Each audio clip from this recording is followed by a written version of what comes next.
본 방송에서 제공하는 투자 정보는 투자 판단에 대한 조언입니다. 방송에서 제공하는 주식의 가치, 가격 상승 및 가격 하락에 대해서는 방송사에서 보장하지 않습니다.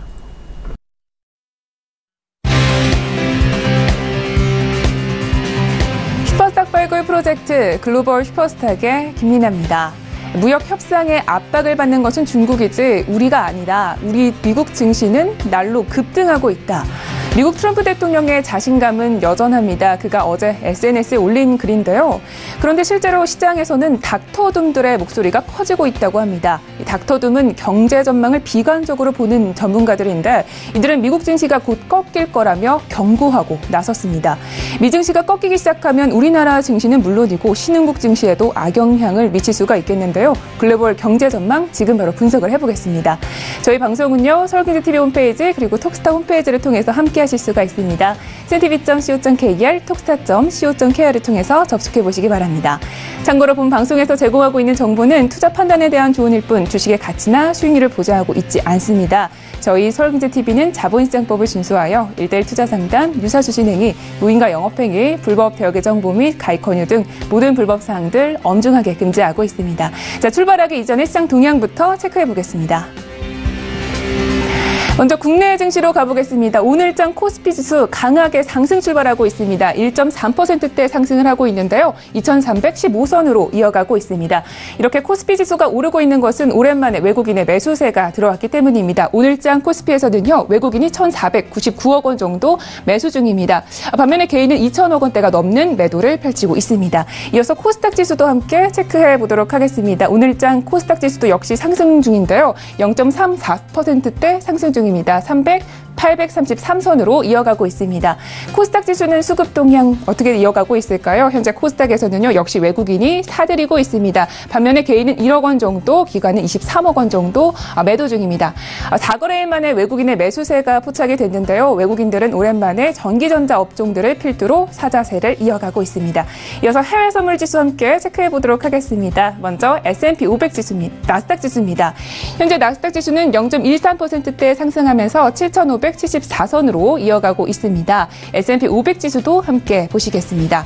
S&P 500 지수는 0.02% 소폭 상승 중인데요. 2,905선에서 이어가고 있습니다. 이어서 달러 인덱스 체크를 해보도록 하겠습니다. 이 CPI 지수가 시장 예상치보다 하회했다라는 소식에 달러 인덱스는 소폭 내림세를 걷고 있습니다. 현재는 94선을 유지하고 있네요. 이어서 금 시세를 체크해 보겠습니다. 현재 금은 1,200달러를 간당하게 유지하고 있는 모습입니다. 0.04%대 상승 중입니다. 마지막으로 크루드 오일 살펴보도록 하겠습니다. 오펙의 원유 생산량이 급증했다라는 소식에 초과 공급에 대한 우려가 불거지고 있습니다. 크루드 오일은 이 소식에 0.42%대 상승하며 68달러로 거래 중입니다. 이어서 중국 시장으로 가보도록 하겠습니다. 미국과 중국의 협상 재개에 대한 기대감에 어제장 상해 종합지수는 상승했습니다.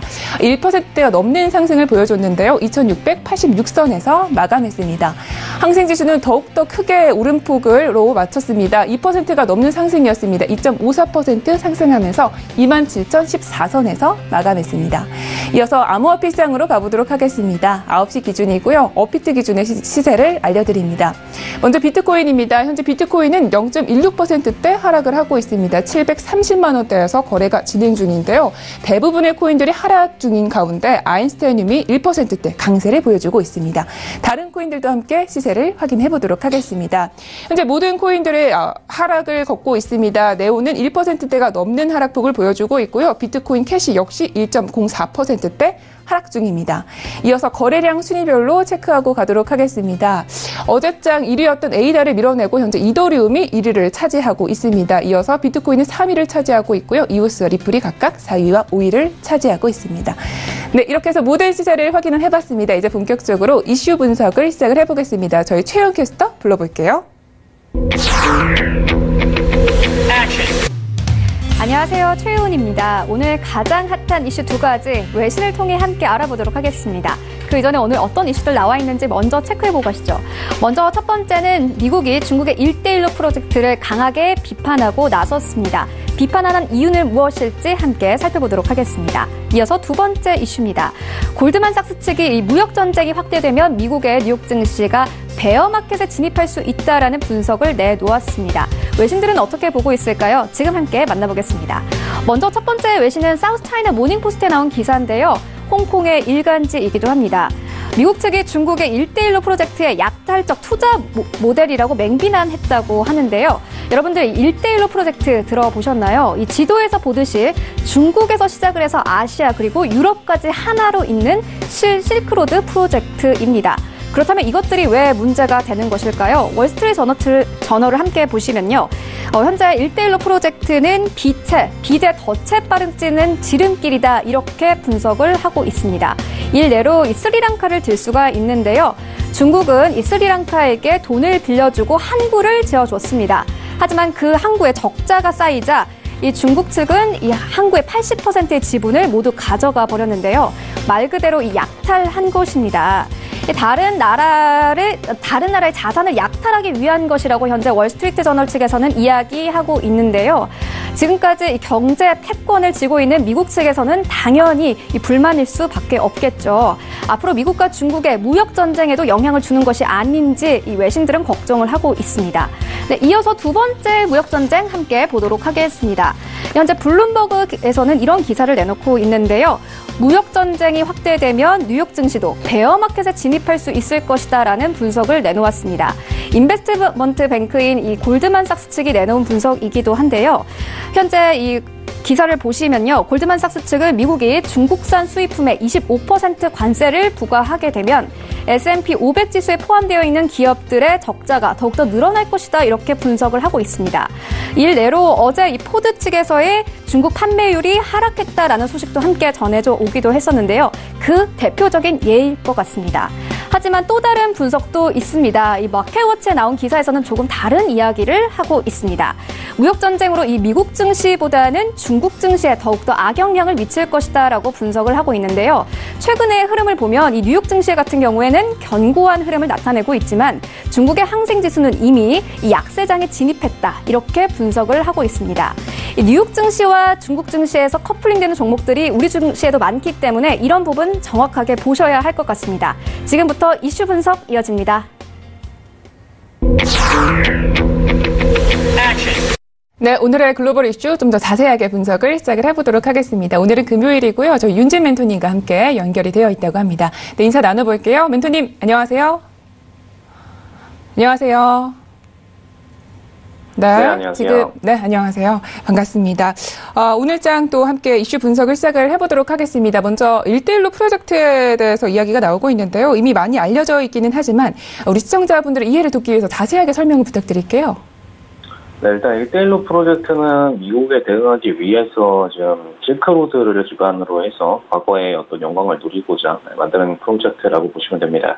동아시아 쪽이랑 유럽 그리고 아프리카 쪽을 연결하는 실크로드, 해상 실크로드, 그 다음에 육상 실크로드, 과거에 이제 그냥 기존의 실크로드라고 보셔도 되겠죠. 중앙아시아와 유럽을 잇는 실크로드. 그래서 이 두 가지 라인을 이어서 육상과 해상 라인을 제대로 뚫어서 지금 사실상 유럽이랑 뚫겠다라는 목적으로 보시면 될 것 같습니다.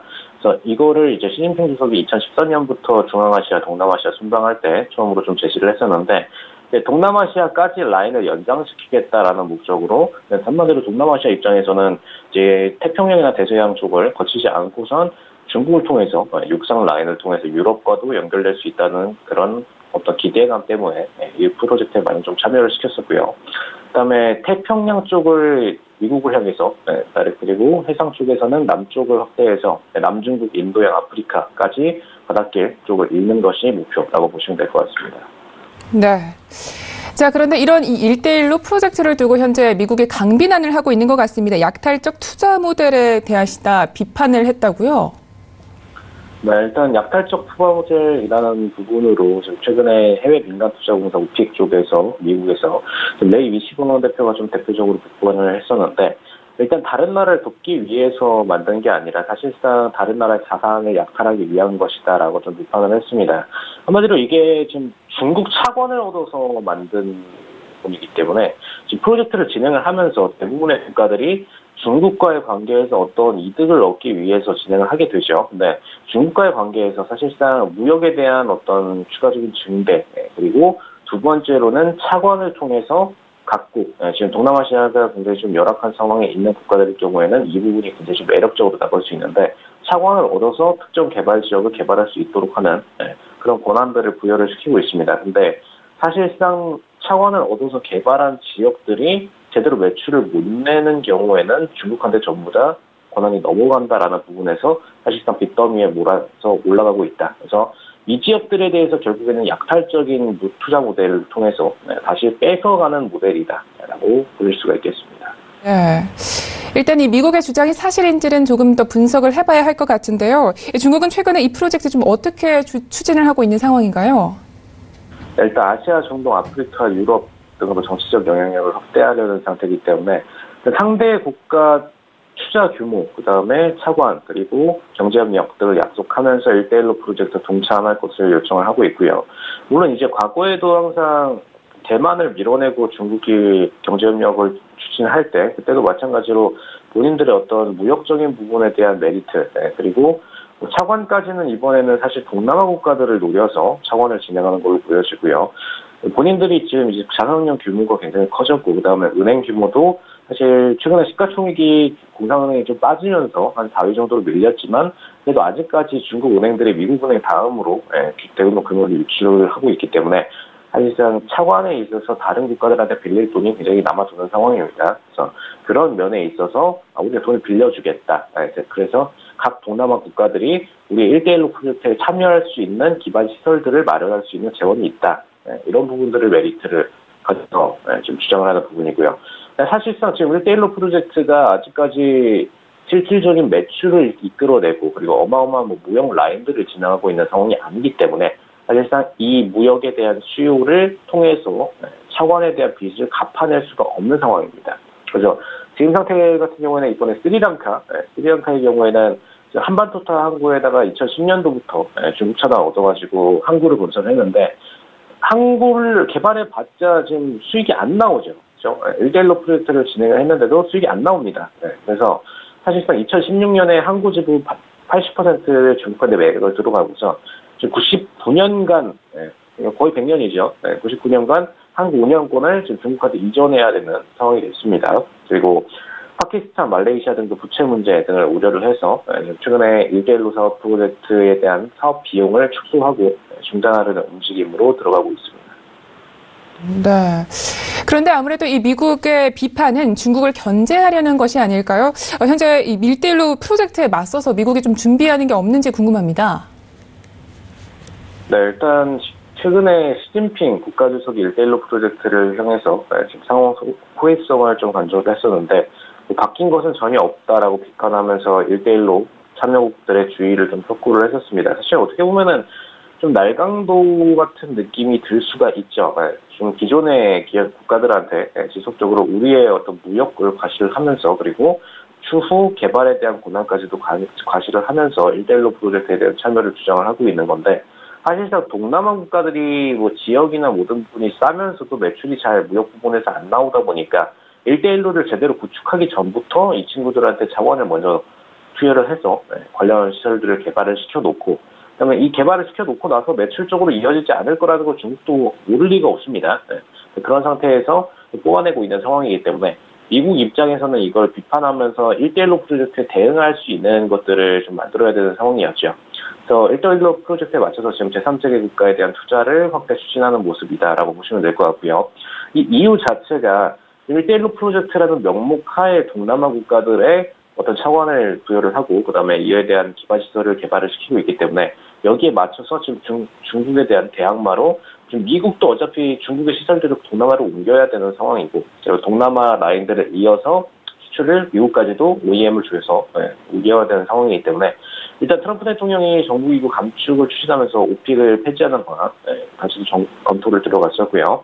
그다음에 중국 1대1로 프로젝트를 옮겨서 공격적인 해외 투자에 나서서 전략을 수정을 했습니다. 그래서 일단 미국 정부는 오픽 예산 확대에 들어가지고 그다음에 오픽이 해외 프로젝트 대출만을 제공했던 곳에서 벗어나서 직접적으로 지분 취득까지도 허용하는 방안을 추진하고 있습니다. 한마디로 중국 같은 경우에는 정말 이제 차관만 제공하고 그다음에 거기서 나오는 수익 부분이 없을 경우에는 그 차관을 빌려준 거에 대해서 대신 시설을 회수하는 방안으로 대응을 했다면은 지금 미국 같은 경우에는 우리가 대신 투자를 해주겠다. 투자를 해서 너희들이 어떤 법인을 설립하고 그리고 어떤 시설을 개발함에 있어서 우리가 투자를 같이 들어간 다음에 거기에 대한 수익 부분을 쉐어하는 쪽으로 퍼센티지를 잡자. 그러면 차관보다 훨씬 더 안정적인 구조로 자금을 사용할 수가 있다라는 부분을 주장하고 있다라고 보시면 되겠습니다.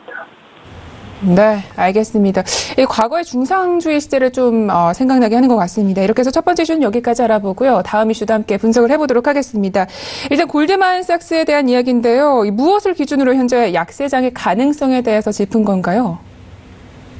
네, 일단 골드만삭스 같은 경우에는 이번에 무역전쟁 확산 우려가 좀 커지고 있는데 여기에서 미국 증시마저 약세장으로 빠질 수 있다는 경고를 좀 했습니다. 근데 사실 이거는 애널리스트들 분석이기 때문에 이것만 가지고선 어떤 실질적인 시장이 이쪽으로 갈 것이다라고 예측하는 건 좀 무리가 있겠죠. 다만 지금 시점을 언급하지 않은 걸 볼 때 무역전쟁 확대가 될 경우 결국에는 약세장의 어떤 시발점이 될 거다라는 부분은 사실 대부분의 애널리스트들도 부정하지는 않을 겁니다. 네, 사실상 지금 상태에서 최대 이슈가 될 수 있는 것도 결국 무역전쟁밖에 없기 때문에 그냥 그에 대한 평가를 내린 걸로 보여지고요. 네, 여기서는 조금 관세에 대한 수치 부분을 자세히 제시했기 때문에 이 부분을 좀 집중적으로 보시면 될 것 같습니다. 최근에 이제 미국의 중국산 수입품에 대해서 25% 관세를 부과 들어갔는데 사실 일부 제품군에 대해서 들어갔죠. 그래서 앞으로 2천억 달러 최근에 이제 2천억 달러 지금 관세 부과하느냐 마느냐 바로 직전 단계에 있는데 이거는 거의 일부라도 부과를 하게 될 것 같고요. 네, 근데 그 다음 단계로 3천억 달러가 또 추가로 준비가 돼 있습니다. 네, 이 3천억 달러까지 부과를 하게 될 경우에는 당연히 S&P 지수 편입된 기업들 순이익 성장하지 못할 것으로 전망을 들어갔고요. 네, 일단 단기적인 이슈이기 때문에 단기적으로 관세가 딱 들어올 경우에는 당연히 즉 판매 수익에 있어서도 관세가 붙기 때문에 당연히 판매 매출도 떨어지고요. 네.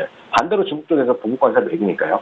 네. 이쪽 수출에 있어서도 관세가 떨어지고 그다음에 수입에 있어서 중국 관련 제품들 수입할 때도 마찬가지로 25% 관세가 붙어서 들어오기 때문에 사실상 양쪽으로 거의 50%에 가까운 세금 비율을 측정을 해야 됩니다. 그래서 이 퍼센티지를 받게 될 경우에는 결국에는 순이익 성장하기가 굉장히 어렵다라고 보시면 될 것 같고요.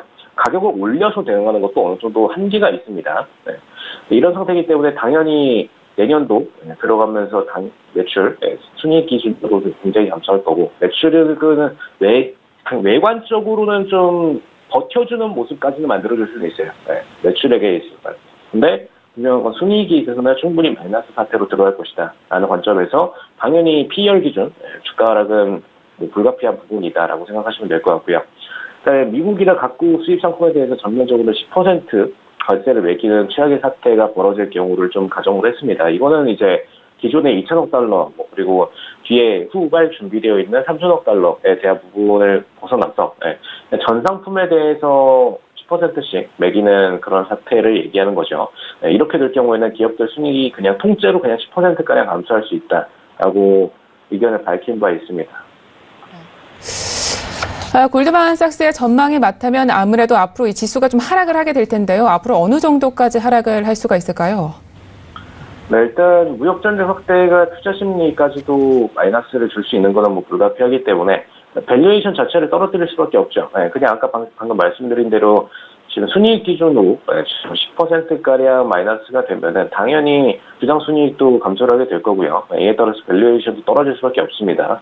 그래서 지금 S&P 지수가 이 시나리오가 현실화될 경우에 한마디로 이제 10%씩 관세가 매기는 게 현실화될 경우에는 2230선까지 떨어질 수 있다고 지금 골드만삭스 측에서는 제시를 했는데 사실 2230선까지 떨어지지 않더라도 계속 제가 좀 주장드리고 있는 부분이 4분기에 중간 조정은 올 수 있다라는 부분을 계속 얘기 드리고 있어요. 사실 이제 채권을 기준으로 해서 최근에 발행량이 너무 급증을 했기 때문에 이에 맞춰서 다시 회사채 부분도 마이너스의 요인을 띠고 그리고 이에 따라서 자금 운용의 마이너스를 띠므로써 당연히 지수들도 다 조정을 받을 수밖에 없다라는 부분은 인정해야 되는데 4분기에는 좀 이르죠. 4분기에 좀 이르지만 그래도 미중 무역 전쟁 그리고 여기에 앞서서 중간선거 이 두 가지 이슈가 겹치게 될 경우에는 더 이상 이제 정부가 지금 중간선거 이후에 미중 전쟁에 대해서 제대로 추진할 수 있는 권한이 없다라는 평가가 주어질 경우에는 마이너스 요인이 주어질 수가 있고요. 일단 여기서는 10% 관세를 부과가 됐을 때 기준으로 2230선까지 제시를 했고 현재 지난달 달 고점이 2,914와 비교를 하면은 한 낙폭은 23% 정도까지 떨어질 걸로 예측하고 있는 걸로 보입니다. 이 정도면은 거의 굿쇼트라고 보셔도 될 것 같아요. 네. 미증시가 뭐 이렇게 변동성이 뭐 제로까지 가는 건 아니고요. 네. 기본적으로 고점 대비해서 2,900선 대비해서 빠져서 거의 한 30% 넘게 빠지는 거죠. 네. 그래서 2,200선까지 빠진다 그러면은 23% 하락이면 거의 굿쇼트로 보셔도 됩니다. 일단 통상 주가가 직전 고점보다 20% 넘게 하락하면은 약세장에 진입한 것으로 간주하기 때문에 골드만삭스 측에서는 추후 강한 약세장 정도로 예측을 한다라고 생각을 하시면 될 것 같습니다. 20%가 넘는 하락이라면 굉장히 엄청난데 추락에 대한 경고가 계속해서 나오고 있는 것 같습니다. 골드만삭스에 이어서요. JP모건 역시 주당 순이익이 하락을 전망했다고 하는데요. 네, JP모건 일단 중국산 관세 제품에 25% 관세 세트 들어가면 이건 이제 2천억 달러 그리고 추후 3천억 달러까지도 예견을 하는 부분이죠. 네. 일단 S&P 지수 편입된 기업들 가운데 주당순이익 EPS 기준으로 최대 10달러까지 감소될 수 있다라고 이야기를 했고요. 10달러 감소하면 어마어마한 퍼센티지로 감소를 해주는 겁니다. 그래서 지금 이들 기업들 중에서 종합 EPS 전망치가 지금 원래 165달러였기 때문에 여기서 10달러면은 거의 한 7% 정도 된다라고 보시면 될 것 같습니다. 그래서 주당 순이익이 다 7%씩 감소하게 되면은 당연히 주가도 그만큼의 마이너스 요인을 띄기 때문에 지수 전체적으로 마이너스 요인을 띨 수밖에 없죠. 그 면에 있어서 일단 JP모건 측에서는 10% 정도는 주당 순이익만으로도 충분히 하락할 수 있다라고 보는 걸로 보여지고요. 그 다음에 이제 다른 은행들 보고서에 따르면 지금 미국 기업들이 2분기 실적 발표 한 결과가 관세 감세보다 더 자주 거론된 주제였는데 35% 기업들이 이를 위협으로 좀 간주를 했다라고 지적을 했습니다. 즉 관세가 추후에 사실상 반영됐을 때 현재 2분기 실적 마이너스 된 부분보다 더 공격적으로 마이너스를 띨 것이다라는 부분으로 보시면 될 것 같고요. 그다음에 UBS 그룹 측에서도 마찬가지로 지금 도널드 트럼프 대통령이 지금 중국산 관세부가 계속해서 추진을 들어갈 경우에는 당연히 S&P 지수 지금 현재까지 최근에 상승세 이후에 다시 마이너스 뛰는 부분 결국에는 중간 선거 이후부터 본격화가 돼서 마이너스 요인을 계속 탈 수밖에 없다라는 부분으로 주장하는 걸로 보여집니다. 일단 최근에 지금 12 현재까지 최근에 12일까지 상승률이 약 8% 정도 들어왔었는데 MSCI 지수가 같은 기간에 하락한 것과는 대조적인 모습이죠. 당연히 디커플링 상태이기 때문에 미증시 쪽으로 증시의 자금이 옮겨져 가고 있는 상황인 만큼 디커플링 상태는 불가피한 부분이고요. 근데 이 퍼센티지가 점점 그나마 좀 약해지고 있습니다. 일시적으로 금리 때문에 이동하던 자금들이 그나마 이제 금리 이슈가 조금씩 줄어들음에 따라서 다시 약해진다라고 보시면 될 것 같고요. 물론 이제 9월, 그 다음에 12월 금리 인상 들어가게 되면은 다시 한 번 더 일시적으로 자금들이 움직이는 모습을 보여줄 수는 있겠지만 일단 인플레이션을 통해서 인플레이션 퍼센트를 넘어선 금리를 투자하기 위해서 넘어가는 자금들의 비중은 줄어들 걸로 좀 보여집니다. 네. 그래도 아무래도 우리 국내 증시 같은 경우에는 이 미국 증시의 등락에 상당히 좀 민감한 편이잖아요. 아무래도 미국장이 약세장으로 진입을 하게 된다면 우리 시장에도 좀 악영향이 있지가 않을까요? 네, 일단 우리 장 같은 경우에는 미국장이 마이너스로 흘러들어갈 경우 오히려 호재성으로 평가를 하실 수가 있을 것 같습니다. 그러니까 최근에 달러 인덱스가 어차피 96.5선을 도달을 해서 달러 인덱스가 올라갈 수 있는 폭도 제한이 돼 있습니다. 더 치고 올라가더라도 98선까지밖에 못 올라가고요. 근데 이 상황에서 증시까지 마이너스로 흘러간다면은 자금들이 일시적으로 투기성 자금들이 들어갔다가 빠져나올 수밖에 없습니다. 최근에 좀 보셔야 될 부분이 금리 상승 때문에 금리도 괜찮고 그리고 달러 보유가치도 상승해주고 있고 그다음에 지금 증시도 잘 올라가지고 있고 이러니까 지금 외화 자금들이 반대로 미국으로도 들어가고 그다음에 미국에서 외화에 투자했던 투자 비중 자금 금액들을 회수시켜서 다시 미증시로 돌려보내는 그런 상황들이 계속 발생을 했었는데 이 자금들은 굉장히 유동성이 큰 자금들이기 때문에 빠른 단시간 안에 움직이는 자금들이죠. 투기성 자금들입니다. 그래서 이 자금들은 결국에는 다시 미증시 하락 쪽으로 넘어가고 그 다음에 달러 인덱스가 계속해서 고점에 대한 블로킹을 만들어주면은 결국에 다시 이탈할 수밖에 없습니다. 그러면 이 자금들이 신흥국으로 넘어가 줄 수가 있겠죠. 이때 오히려 플러스 요인이 반영될 가능성이 높다라고 보시면 되겠습니다. 그리고 관세 부과가 사실상 미중에 대한 부분이기 때문에 미국과 중국이 서로 양대 국가가 관세를 세게 매기면은 이에 대한 어떤 수요층들은 결국에는 다른 국가들로 빠져나갈 가능성이 높죠. 그럼 이 주변국들 기준으로 수요층이 빠져나갈 가능성이 높기 때문에 저번에 대두 같은 경우에 이제 지금 미국에서 지금 브라질로 한번 넘어갔었죠. 그런 사태처럼 주변국들이 특혜를 볼 수가 있습니다. 그런 면을 본다면은 오히려 매출 기여에도 도움이 될 거고, 그리고 지금 디커플링 상태가 반대로 반전돼서 신흥국 증시가 오히려 상승을 일시적으로 만들어주고 미국 증시가 하락세를 보여주는 그런 모멘텀을 보여줄 수가 있다는 부분을 좀 기대하시면 될 것 같습니다. 네, 일단 미증시가 하락을 한 시나리오 기준이기 때문에 그 부분을 좀 유념하시면서 대응하시면 되겠습니다. 네, 알겠습니다. 우리 첫 번째 이슈에서는요, 1대1로 전략에 대해서도 알아봤었는데요. 아무래도 1대1로 프로젝트에 날을 서고 있다면 이 미중 간 무역 전쟁에 더욱더 악영향을 미치지 않을까 이런 우려도 되고 있습니다. 아무래도 우리 오늘장 해외 선물 어떻게 대응을 하면 좋을까요? 네, 오늘장 같은 경우에는 당장 지금 미증시에 대해서 마이너스 요인을 트레이딩을 분석하는 거는 좀 무리가 있기 때문에 이 부분을 떠나서 지금 최근에 지금 무역전쟁 관세부가 지속이 될 경우에는 오일이 추가적인 수요 하락이 만들어질 수 있다라는 부분이 계속 제시가 되고 있죠. 네, 그럼 이거를 기대치 때문에 계속해서 매도 물량들이 속출을 하는 모습을 어제도 한번 일시적으로 보여줬었는데 그럼 이때 오히려 일시적으로 하락되는 부분을 역이용해서 아래에서 잡아내시는 ETF 기준으로 오일을 매수하시는 전략을 취하시는 게 좋다라는 부분을 좀 강조를 드립니다. 보통 단가는 지금 65선 아래에서 50틱 기준으로 하나하나씩 분할해서 진입하시는 게 좋다라고 얘기를 드리고요. 네. 어차피 해외 선물 트레이딩 기준으로 들어가시기보다는 ETF 기준으로 들어가시는 게 자금의 분할에 있어서 좀 더 편하고 그리고 자금의 손실 가능성이 좀 낮기 때문에 그런 부분은 ETF 측을 이용하셔서 지금 오일에 대한 장기 매수 포지션을 취하시는 게 좋다라는 부분을 다시 한번 강조를 드리고요. 그다음에 일단 오일이 수요층 증가 감소 때문에 일시적으로 수요 감소 그다음에 공급량에 대한 상대적 증가 이 부분으로 마이너스 요인이 생기더라도 결국에는 WTO에서 강제로 중재를 시키면은 다시 이 수요층은 증가를 할 수밖에 없습니다. 관세 부분도 일시적으로 WTO에서 강제로 만들어서 없앨 수 있는 부분이고요. 네, 물론 이거를 따르는 건 주주의 결정이지만 이렇게 해결을 해서 관세가 만약에 일시적으로 조금이라도 사라진다. 그렇게 되면은 수요층 재증가로 인해서 상승세를 만들어낼 수밖에 없기 때문에 이때 오일에 대한 상승세를 반대로 역이용해서 쭉 매수를 타고 가시면 되겠습니다. 네, 알겠습니다. 이렇게 해서 글로벌 이슈 앤 가이드는 여기까지 이야기 듣도록 하겠습니다. 우리 윤진 멘토님은요, 이후에 코인 코너에서 다시 이야기 들어보도록 하겠습니다. 네, 멘토님 고맙습니다. 네, 감사합니다.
네, 차이나 이슈 앤 가이드 시작합니다. 어제 블룸버그 통신은요, 아시아 증시가 16년 내 최장의 하락장을 끝냈다라고 평가를 했고, 또 중국장은 상승 마감했는데요. 이것이 과연 추세적인 상승일까요? 먼저 이슈 만나본 후에 장 분석을 시작해 보도록 하겠습니다.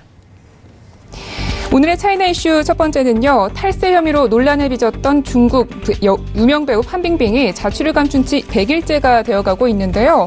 이와 관련한 여러 논란과 흉흉한 루머들에 대해서 잠시 후에 자세히 알아보겠습니다. 두 번째 차이나 이슈입니다. 중국의 온라인 의약품 시장이 호황기를 맞았습니다. 상반기 매출이 작년에 비해 무려 40%나 오른 건데요. 중국 온라인 의약품 시장의 현 상황과 앞으로의 움직임에 대해 두 번째 차이나 이슈 분석에서 살펴봅니다. 네, 이제 본격적으로 이슈 분석을 시작을 해보도록 하겠습니다. 오늘은 김정철 본부장님과 함께합니다. 네, 멘토님 안녕하세요. 네, 안녕하십니까. 네, 반갑습니다. 어제장 상해종합지수 굉장히 오름폭이 컸습니다. 항생지수는 또 2%가 넘는 오름폭을 보여줬는데요. 박스권 장세가 끝나게 될까요? 네, 일단 2,700선을 회복을 못했기 때문에 상해종합 같은 경우는 지금 2% 넘게 이제 오른 거 가지고 너무 일희일비하기 좀 힘들고요. 다만 이제 밑골이 달고 올라왔다는 부분, 그런 부분들이 좀 약간 긍정적입니다만은 일단은 그래도 2,700선 위에 안착하는 다음에 그 다음에 우리가 다음을 논하는 게 맞을 것 같고요.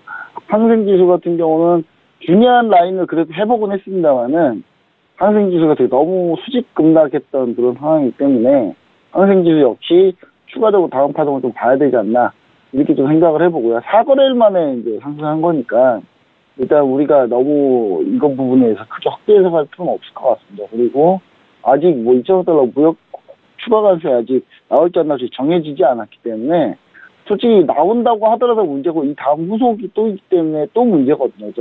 어차피 근본적으로 해결되는 게 중요하고 지금 현재 미국이 나프타랑 이쪽에 지금 집중하고 있기 때문에 이쪽이 끝나고 아마 이 다음에 이슈로 불거질 것 같아서 그때 지수가 어떻게 나오는지 한번 봐야 될 것 같습니다. 업종별로 보면은 어제 이제 석유, 금융, 조선, 항공기재조, 전자, IT 뭐 다 올랐어요. 웬만하면 다 올랐는데 뭐 떨어진 곳을 우리가 굳이 찾아보자면 제약바이오가 좀 약간 하락을 했고요. 의료기기 제약바이오 쪽이 좀 하락을 했습니다. 그리고 당연히 어제 오른 이유는 이제 미국과 중국하고 무역상 기대감 때문에 무역상이 계속 무역 전쟁 2,000억 달러 추가 관세 부과가 계속 이루어지고 있기 때문에 이 부분 때문에 협상이 좀 잘 되고 있는 거 아니냐 뭐 이런 지금 얘기들이 좀 있기 때문에요. 최근에 이제 미국 고위관료가 류호 부총리한테 협상을 좀 제안을 했다고 해요. 협상을 제안했다고 했기 때문에 그 협상을 제안한 그 상황이 이제 어떻게 좀 긍정적으로 좀 얘기가 될지 그 부분을 우리가 좀 확인하면 되는데요. 똑같은 상황이 지난번에도 있었습니다만은 결국은 협상이 안 됐다는 부분도 우리가 또 한번 생각해 보셔야 된다. 저는 뭐 이렇게 좀 얘기 드리고 싶네요. 네.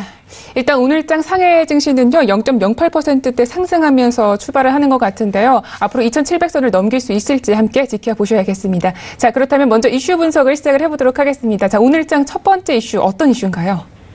네, 요즘에 중국의 제일 유명한 사건, 지금 하루가 보다고 기사가 수십 개, 수백 개가 쏟아져 나오고 있는데, 바로 이 판빙빙의 실종 사건이죠. 중국 연예계에서 좀 상당히 좀 큰 이슈를 차지하고 있는 국민여배우인데, 사실 이 판빙 같은 경우가, 사실 그 평샤오관 감독하고, 그 다음에 추이웅양 두 명의 그 앵커, 두 명 싸움에 결국, 고래 싸움에 고래등이죠. 뭐, 판빙도 고래니까요. 고래등 터진 게 아닌가, 이런 얘기들이 나오고 있고요. 뭐, 별의별 소리 다 있습니다. 지금 100일 동안 지금 모습을 전혀 안 나타내고 있는데, 망명설, 체포설, 사망설, 뭐, 많이 나오고 있습니다. 지난번에 제가 판빙빙 첫 번째로 이 추임위안이 사건 날 때부터 제가 계속 이 부분을 얘기하고 있는데, 뭐, 연예가에 관심이 있다기보다는 중국, 화이브라더스부터 해가지고 중국의 엔터주, 그리고, 이게 정치하고 또 연관이 됐다는 얘기들이 자꾸 돌고 있기 때문에, 찌라시들이 상당히 지금 많이 나오고 있거든요. 그래서 그 부분의 진위에 대해서 좀 정확하게 좀 얘기를 좀 드리고 싶어가지고 이 이슈를 가지고 나왔습니다. 네. 얼마 전에 이 추이용 위원이 제기한 판빙빙 탈세 문제를 저희가 전해드리기도 했었는데요. 현재 판빙빙 100일째 아무 소식이 없다고 합니다. 이 시장에서는 정말 끔찍한 소문도 돌고 있는데 내용을 한번 정리해 주시면 좋겠습니다. 네, 일단 뭐 사건 전개 과정을 좀 얘기 드릴게요. CCTV 앵커 출신이 추임위안이 판빙 탈세 문제를 제기하면서 이게 시작이 됐는데 그럼 갑자기 뜬금없이 판빙 탈세 문제냐? 이게 이제 과거로 좀 더 거슬러 가면 2003년에 중국에서 영화 중에 이제 최대 히트작 휴대폰이라는 히트작이 있었어요. 근데 이때 판빙빙이 출연을 했는데 이때 이제 되게 인기 있었던 이제 당시에 이제 CCTV 시사 프로그램 진실 말하다에 이제 추임위안이 그 영화에서 약간 나쁜 사람으로 그러니까 그와 똑같은 롤모델로 비슷하게 만들어놔가지고 아주 젊은 사람과 닮은 직업 해가지고 추임위안을 약간 저격하면서 약간 이 영화를 만들었는데 이게 대박을 쳤거든요. 근데 그러면서 이제 추임위안이 사실 기분이 나빴겠죠. 기분이 나빴는데 이걸로 감정이 골이 안 좋아지다가 이걸 이제 2018년 올해 이제 이 휴대폰 15년 만에 이걸 2를 이제 찍으려고 하다 보니까 추임위안이 화가 끝까지 나서 이제 골맞던 중국의 연예계의 비밀을 이제 폭로를 한 거죠. 그게 뭐냐면 서면으로는 어느 정도 계약금에 계약을 해놓고 뒤에 나중에 뒷돈으로 출연료를 더 받는다. 그래서 중국 배우들이 출연료가 어마어마하다. 해당 출연료가 뭐 상상을 초월할 정도다. 중국 같은 일반 서민들이 이 뉴스를 들었을 때 엄청나게 허탈함을 느낄 정도로 상당히 금액이 상당했거든요. 그래서 이 부분 때문에 이제 얘기를 했는데, 당연히 이게 중국 정부가 봤을 때는 탈세입니다.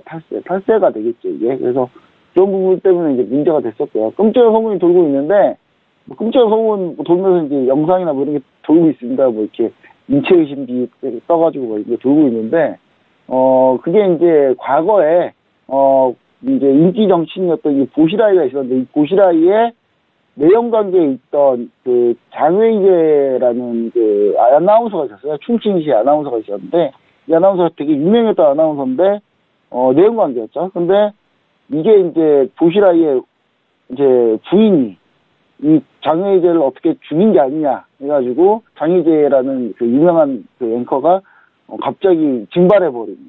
그러니까 펀딩처럼 지금 갑자기 TV 화면에서 안 나타난 지 지금 십몇 년이 지났습니다. 지금 십몇 년이 지났는데, 그런데 이제 나중에 무슨, 이렇게, 인간 박제가 돼서 나타났다, 뭐 이런, 뭐 그런 거는 이제 추측이긴 한데요. 좀 안 좋은 소문도 막 있고 해서, 과연 펀딩도 똑같이 그렇게 된 게 아니냐라는 그런 생각을 가지고 있는 사람이 되게 많은 것 같습니다.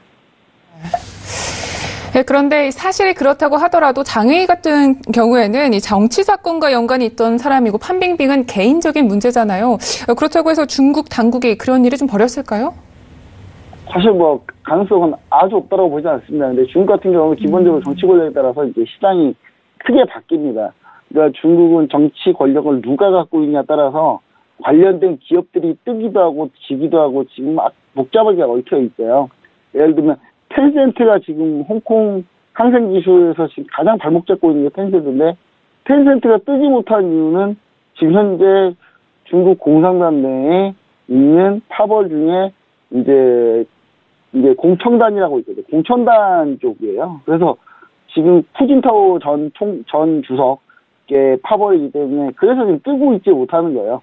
텐센트를 자꾸 이렇게 규제를 하는 거고, 바이두 같은 경우가 대표적인 지금 시진핑 주석이 가지고 있는 태자당의 상당히 그 친태자당 소속의 기업이기 때문에, 그래서 우리가 전체적으로 중국의 정치 역사를 좀 알아야 되는데, 2002년에 이제 장쩌민 주석이 등소평 끝나고 나서 장쩌민 주석이 이제 물러나고 후진타오가 출범을 했는데, 이 장쩌민이 상당히 이제 상하이방이라는 상당히 유명한 정치 노선을 가지고 있었어요. 그쪽에 상하이방 쪽에 많은 사람이 있었는데, 장쩌민 주석이 임기가 끝나서 이제 물러나고 후진타오가 됐는데, 중국의 이제 1인자가 되려면 당정군에 해당하는 당 총석이 국가주석, 군사위 주석을 동시에 해야지 이게 1인자라고 볼 수 있는데, 지금 장쩌민 같은 경우는 군사위 주석을 맡고 후진타오한테는 군사위 주석을 주지 않았어요. 이러면서 이제 반쪽짜리가 된 거죠, 후진타오는. 그러면서 이제 후진타오와 장쩌민의 치열한, 거의 10여 년 가까운 치열한 권력 다툼이 계속 진행됩니다. 이제 이후에 이제, 장쩌민이 상하이방 권력을 계속 차지하고요. 2003년에 장쩌민이 차기 주석을 찍어놨던 천냥이가 있었는데, 이 천냥이가 후진타오 주석의 파트너, 정치 파트너죠.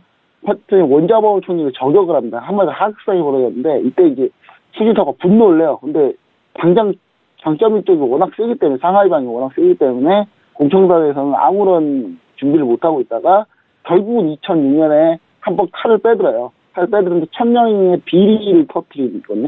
중국이 정치인이 주로 수청당하는 그런 방법이 어떻게 수청당하냐면, 그 정치인의 비리를 캐서 비리를 까발리면 그 정치인이 수청당합니다. 그러니까 그 비슷한 구조로 계속 반복되는데, 그때 이제 2006년에 이제 천냥이가 바로 추청당하고, 나중에 이제 그 천냥이랑 연결돼 있던 상둥성에 있는 국유전략기업 루넝이라는 기업이 되게 엄청나게 큰 기업이었네요. 이게 또 근데 루넝의 비리를 폭로하면서 루넝도 같이 무너지게 됐죠.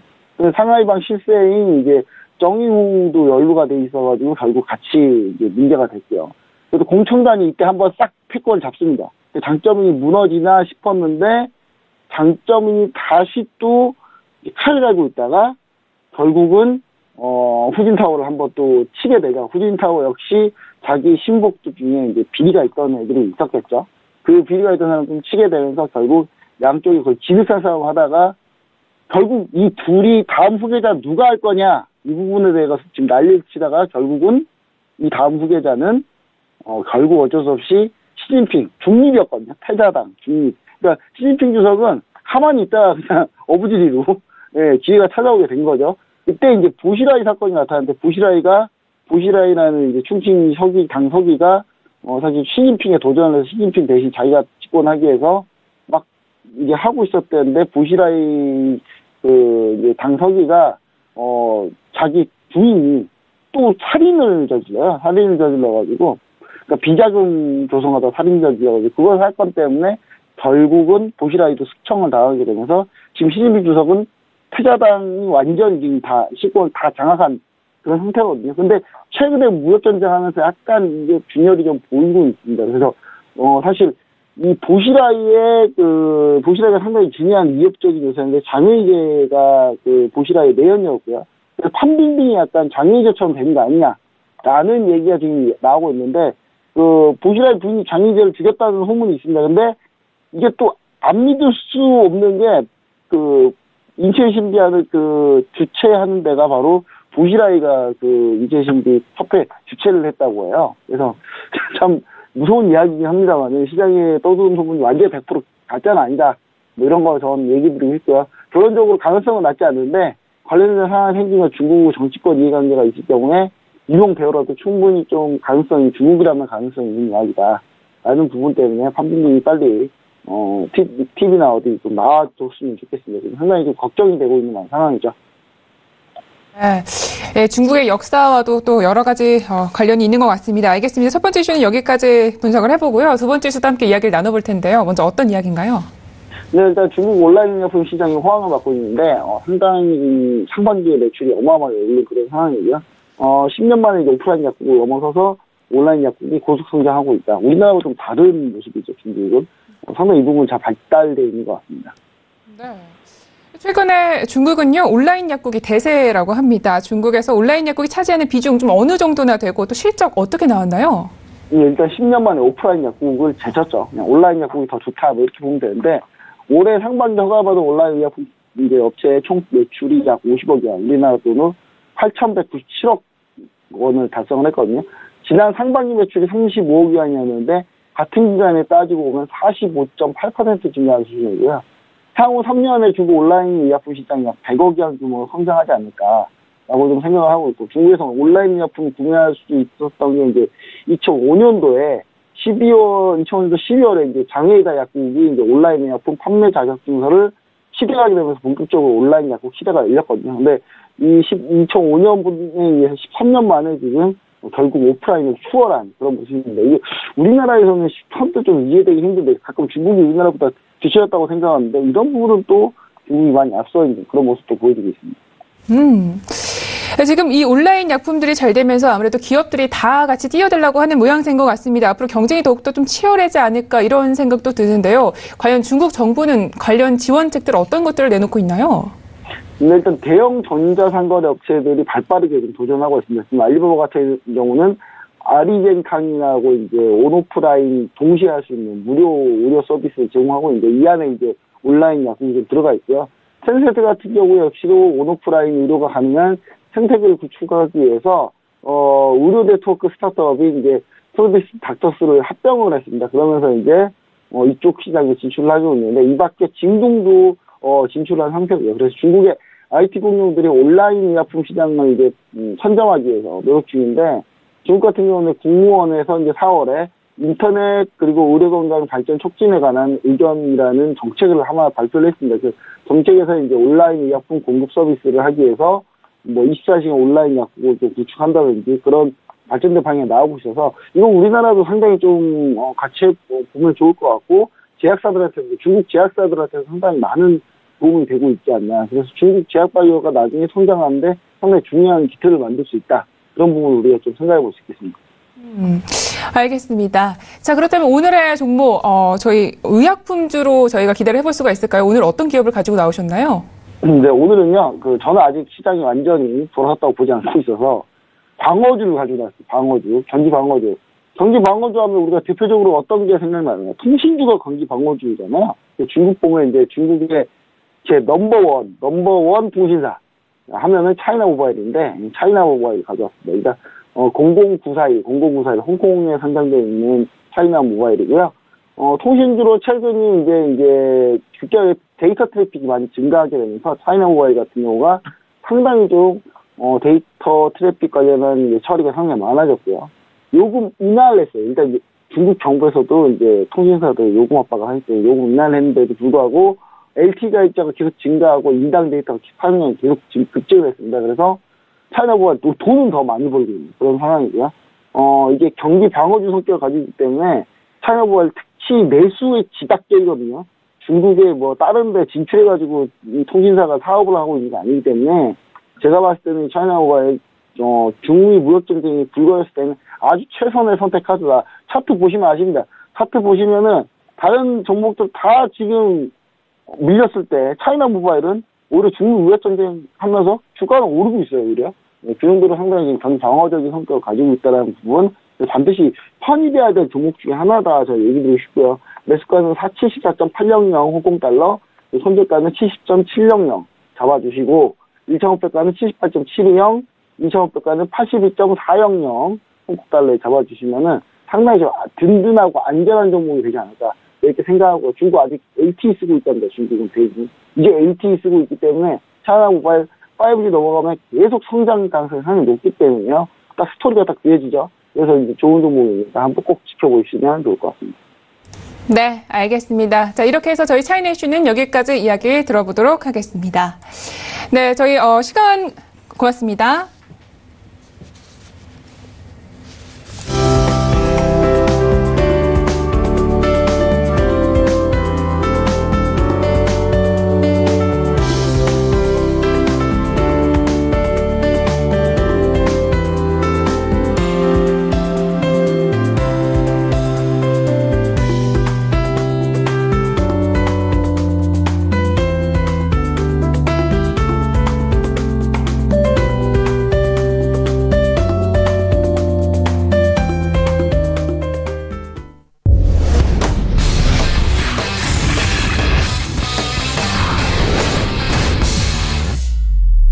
네, 코인 코너 시간입니다. 모건 스탠리가 비트코인 연계된 수학 상품에 투자에 나선다라는 소식이 있었지만 오늘장 코인의 흐름세는 별로 만만치 않은 것 같습니다.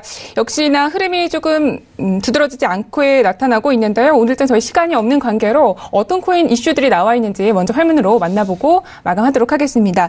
첫 번째 코인 이슈입니다.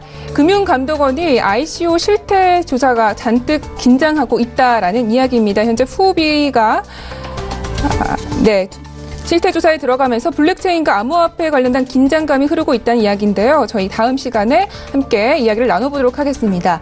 다음 이슈입니다. 후오비가 M&A를 통해서 본격적으로 일본 시장을 공략하고 있다. 이런 소식입니다. 후오비가 어떤 방식을 통해서 일본 시장에 진출을 나서고 있는 것인지 다음 시간에 저희가 전문가와 함께 이야기 나눠보도록 하겠습니다. 네, 글로벌 슈퍼스타 오늘은 여기까지 마치도록 하겠습니다. 오늘도 해외 선물과 중국 지식까지 다양한 상품들을 투자를 상품을 보도록 노력을 했었는데요. 저희 이번 주 주말에는요, 또 미국의 각종 물가 지표들이 발표가 된다고 합니다. 월요일장에는 경제 지표와 함께 글로벌 이해관계를 또 분석하는 시간을 가져보도록 하겠습니다. 이번 주말 또 비가 온다고 하는데 환절기 감기 조심하시고요. 저희는 다음 주 이 시간에 찾아뵙도록 하겠습니다. 함께해 주신 여러분 고맙습니다.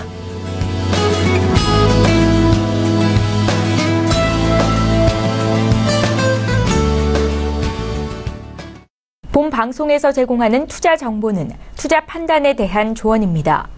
방송에서 제공하는 주식의 가치, 가격 상승 및 가격 하락에 대해서는 방송사에서 보장하지 않습니다.